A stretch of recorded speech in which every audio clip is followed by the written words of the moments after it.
I had been a fan of John Woo's movies, and also Travolta. I think he's a wonderful actor and has been for many years, so those two together seem like a good combination to me. Um, the more I got involved with the script, the more I became aware that there was something in this character that could be brand new. You know, the concept itself is new. Um, but the more I meditated on it, the idea of wearing the face of the man that killed my son, you know, metaphorically, not metaphorically, literally in the movie, but it's an extreme situation, and I like extreme situations. I like to play extreme situations, so there was a lot of material there for me to explore. He's a sociopath. He is a killer. He is, by some definition, a madman.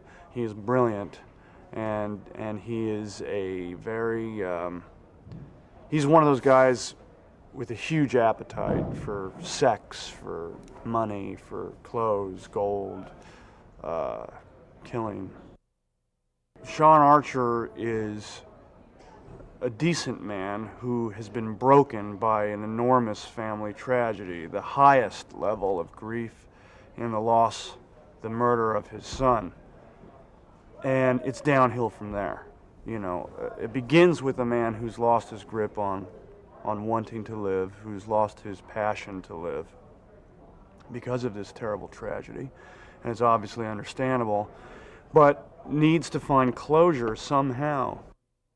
I saw on TV once a guy got bitten by a great white shark, and you would think that he would hate sharks after that, but his whole life became about understanding the great white shark, and he became fascinated with them. Well, it's the same with Sean Archer. He's totally fascinated with Castor Troy through this horrible incident that Castor killed his kid. So he becomes Castor Troy to find closure.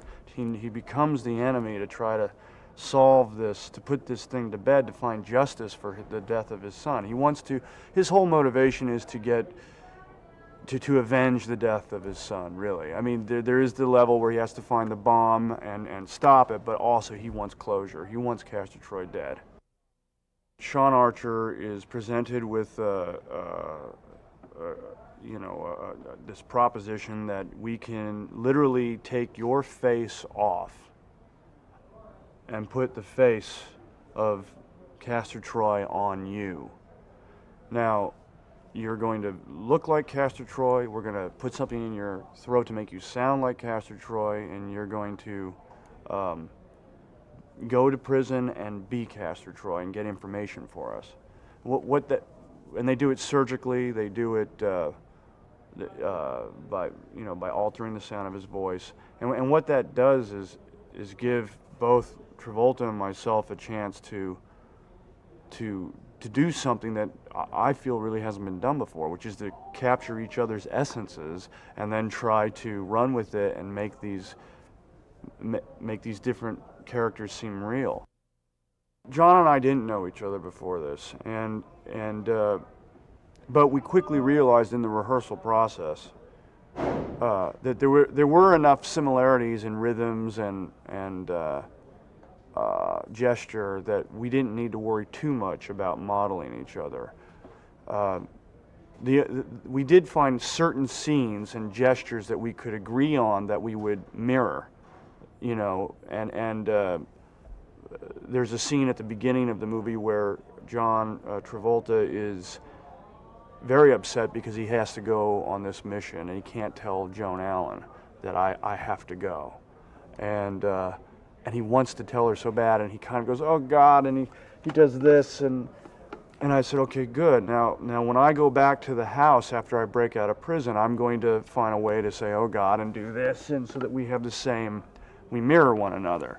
And we did that only 4 or 5 times, but after that, we just sort of let the ball roll and see where it goes. Everyone says I'm the bad guy in the movie, but I actually play the good guy for the bulk of the movie because I'm only the bad guy for the first 15 minutes or 10 minutes even, and then become Sean Archer.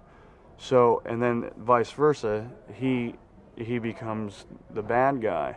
And so I wanted to really explore taking the Sean Archer character into levels of question about his sanity, really meditate on what this would be like. And it gave me quite a bit of range. I could go from total grief to anger, denial, even starting to enjoy being the bad guy. All this stuff that was really jammed with different emotions and levels.